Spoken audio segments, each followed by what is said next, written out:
Welcome back जी। नबील साहब बात कर रहे थे। सर जैसे कि मेरे दोस्त हसन ने बात की थी हमारी सॉवरेनिटी के ऊपर के हमारे ऊपर मुख्तलिफ बड़ी ताकतों का दबाव रहा है, उसमें अमेरिका भी है और कुछ और इवन मुसलमान मुल्कों से भी कुछ ताकतें हैं।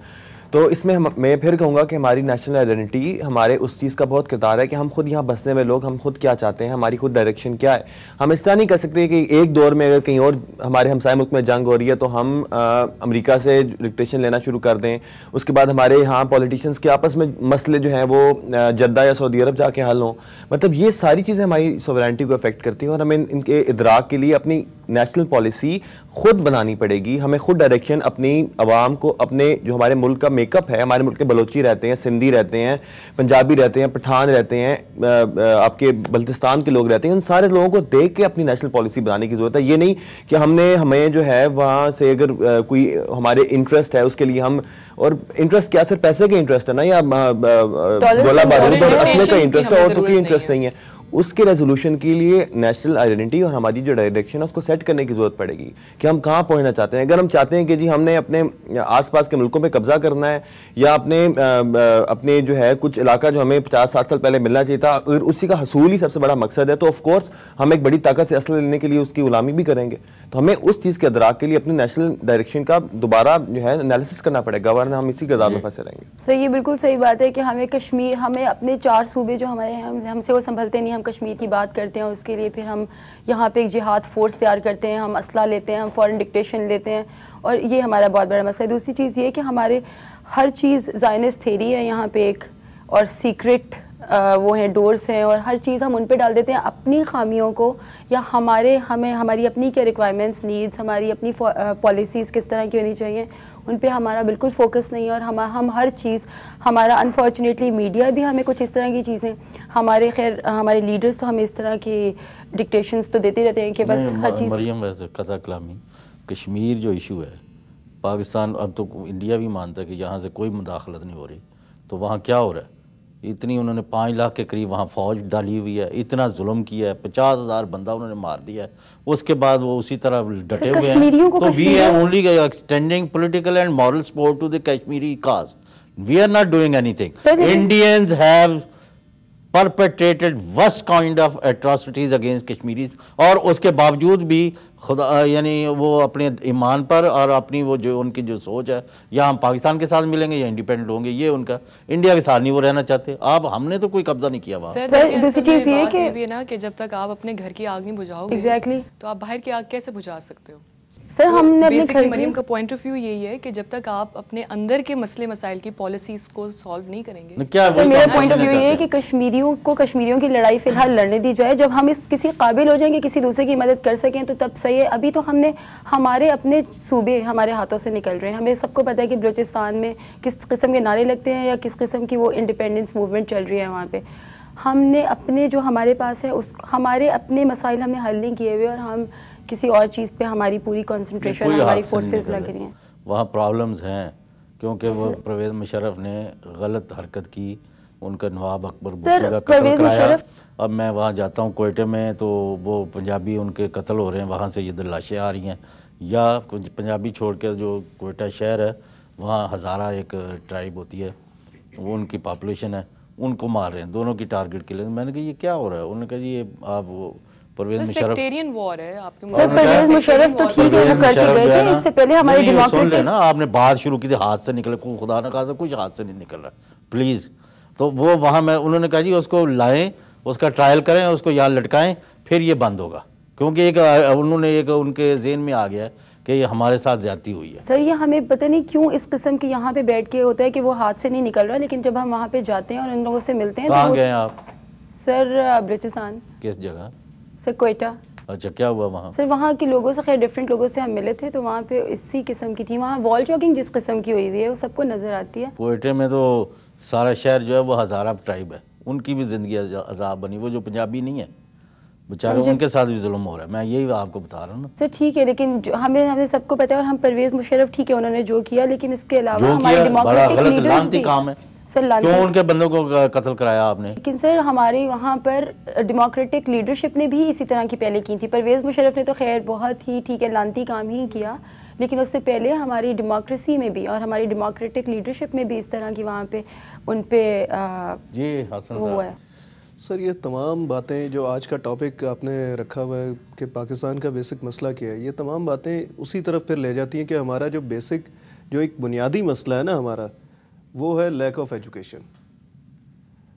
हमारी आवाम में जो एजुकेशन की जो कमी है वो इस हद तक बढ़ चुकी है कि इसको जिस डायरेक्शन में चाहें आप चला सकते हैं। कोई भी मीडिया का एंकर पर्सन जो है वो इसको जिस डायरेक्शन में चाहे उसको चला सकता है, कोई भी पॉलिटिशियन इसको जिस डायरेक्शन में चाहे चला सकता है, कोई डिक्टेटर आके इसको जिस डायरेक्शन में चाहे चला सकता है। हमारी कौम की अपनी खुद कुछ सोच रह नहीं गई। ये सब चीज़ें उसी वक्त होती हैं जब उनके पास कोई नॉलेज ही नहीं होगी, ठीक है। जब हमारा एजुकेशन सिस्टम इतना जो है वो वास्ट नहीं होगा, हमारा एजुकेशन सिस्टम इतना अच्छा नहीं होगा कि हमारी आवाम को, हमारा जो कॉमन मैन है, जो हमारा एक लेकिन आम हसन आदमी सिस्टम जो है, अच्छा करेगा कौन? सवाल तो ये है ना कि हम किन लोगों से एक्सपेक्ट कर रहे हैं, या हमारी लीडरशिप इस अहल है, या हमारा सिस्टम एजुकेशन सिस्टम बहुत ठीक है, उसमें हमें बहुत रिफॉर्म्स करने की जरूरत है, लेकिन करेगा कौन? हमारा यह मसला ये भी तो है ना, एजुकेशन तो let सिस्टम him को finish. हमें खुद सही करना होगा। हमारे एजुकेशन सिस्टम को हमें खुद सही करना होगा। तो हसन ही बन जाए, आप बन जाए, नबील भी अच्छा है माशाल्लाह। हम इसी मरियम तो है ही तवक्को यही है, leader। सोल्यूशन है कि यूथ जो है अपना खुद इतने अपने आप को एम्पावरमेंट करे कि फिर उसको एक मसीहे की तलाश ना हो, डायरेक्शन हो। बेसिकली इस वक्त हमें डायरेक्शन की कमी है यहाँ पे। अभी जैसे यूथ सोच एजुकेशन क्या रही है, यू रिप्रेजेंट यूथ इस वक्त ये सोच रही है, कंफ्यूज्ड है वैसे यूथ, अगर चलो। ओवरऑल वैसे देखा जाए। ओवरऑल देखा जाए।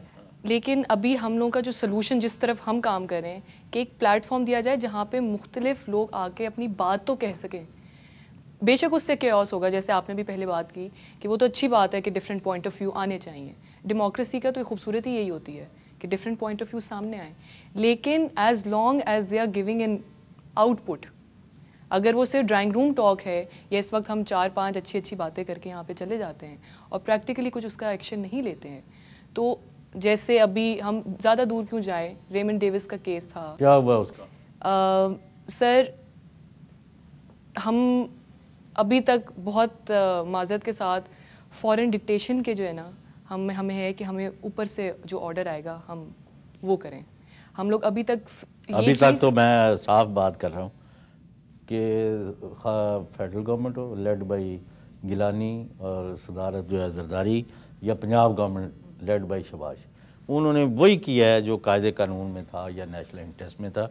किसी किस्म की डिक्लेरेशन उन्होंने नहीं मानी। Hats off to them. ये रेमंड डेविस के केस में बड़ा उन पर दबाव डाला है। फिर उन्होंने कभी कहा जी हम वहाँ से निकाल देंगे, कभी कहते हैं एड बंद कर देंगे, ये कर देंगे। उन्होंने कहा जो आपने करना करें, लेकिन we have to follow the law and we have to cater to the public opinion of Pakistanis and not American dictates.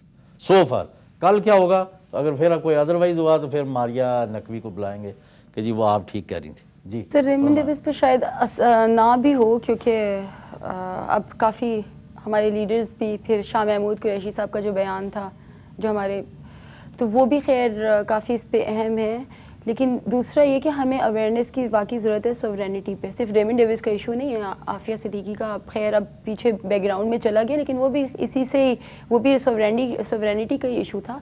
दूसरा हमारे मिसिंग पर्सनस केस जिनकी अभी तक फाइल्स नहीं खुले जुडिशरी, हालांकि हमने रिस्टोर इसीलिए कराई थी कि मिसिंग पर्सनस का बहुत अहम इशू था। हमारे वो खुद मुख्तारी, हमारी इस मुल्क की सालमियत, हमारे इज़्ज़त व वक़ार का मसला है, लेकिन वो अभी तक अनफॉर्चुनेटली वो फाइल्स एक बंदा भी नहीं होना चाहिए मिस, जिसके खिलाफ कुछ है उसका ओपन ट्रायल करें, और वो नहीं हुआ, और अभी तक वो फाइल्स बंद पड़ी हुई हैं, और अभी हमारी जुडिशरी रिस्टोर होने के बावजूद उस पर उन्होंने कोई एक्शन नहीं लिया। बिल्कुल ठीक। तो ये सारी खुद मुख्तारी जो है ना, जैसे वो कहते हैं, इंग्लिश की सेइंग है कि your social status is determined by your economic belonging, कि आपके पास कितना पैसा है उससे आपका मकाम जो है ना माशरे में। इस्लाम इसकी उल्ट है। इस्लाम तकवा और परहेजगारी की बुनियाद रखते, ना कि माल या रंग या नस्ल। ठीक है सर, वो अपने पर्सनल लेवल पे तकवा। अगर आप उनसे इमदाद लेंगे, बैगिंग बॉल लेके फिरेंगे उनके पीछे, तो फिर वो डिक्टेशन देंगे। सर लेकिन अब मैं सॉरी आपकी बात काटूंगा, लेकिन आपने बैगिंग बॉल इस मुल्क में पहली दफ़ा सामने रखा क्यों था? क्या वजह थी? बल उस वक्त मैं पैदा नहीं हुआ था। सर मैं तो पैदा नहीं हुआ, लेकिन शायद कुछ थोड़ी बहुत हिस्ट्री की किताबें पढ़ी हैं तो पढ़े ना, तो बताए ना क्या कहना चाह रहे हैं। सर मेरा कहने का मतलब ये है कि हम हमारे मुल्क की जो डायरेक्शन थी वो कभी भी एक वेलफेयर स्टेट की नहीं रही, आवाम की फलाह के लिए नहीं रही। हमारा जो मकसद है हमारी स्टेट का, दैट वाज नेवर कि गरीब आदमी को जी सबसे पहले रोटी मकान कपड़ा मिले। वो एक क्लीशे है, लेकिन फिर भी हमारी नहीं, वो लाजमी है, वो लाजमी है, लेकिन क्लीशे बन गया। हमारी जो डायरेक्शन स्टेट की शुरू में रही है वो बिकॉज हम एक एबनॉर्मल सर्कमस्टेंसेस से पैदा हुए। हमारे साथ एक बहुत बड़ा नेबर था जो कि हमारे खिलाफ अजाइम भी रखता था, तो हम एक डर की कैफियत के अंदर अब अपने आप को स्ट्रॉन्ग करना चाहते थे। हम अपने मिलिट्री अलायंसेस बनाना चाहते थे, उसके लिए हमने वेस्ट का साथ लिया, हमने उसके लिए डिफेंस मुआहदे किए, सीटों वगैरह हमने किए। हम उस चीज़ के अंदर फंसते गए हैं सर। उसके बाद हमारे डिक्टेटर्स आए हैं, उन्होंने अपनी सलामती इस बात पे रखी, अयूब से लेके बाद तक, कि उन्होंने नेशनल सिक्योरिटी का एक बहुत बड़ा एजेंडा बनाया। आपके सामने पिछले 10 साल मुशर्रफ क्या बात करता रहा है? वो यही बात करता रहे कि मैं चला गया तो यहाँ तो मतलब ये या तालिबान खा जाएंगे या साथ इंडिया खड़ा हुआ, यही इसी बात के डर से। 3 साल हो गए, कोई खा गया हमें? सर नहीं खा गया ना सर, लेकिन इसी वजह से हमारे सर आप बताएं कि मैक्सिमम जो हम फॉरेन एड लेते हैं वो किस मद में लेते हैं भाई? हम क्यों ज्यादा पैसे लेते हैं? इसलिए लेते हैं कि मसला बनाएं, हमारे पास टैंक हो, हम मिसाइल लें। सर जो हमारी मिलिट्री पावर है, क्या उसके साथ हमारी उसी के मतलब कंपैरिजन में हमारी सोशल वेलफेयर, अवाम की क्या वेलफेयर की गई है? अब सबसे बड़ा मसला लीजिए पानी का।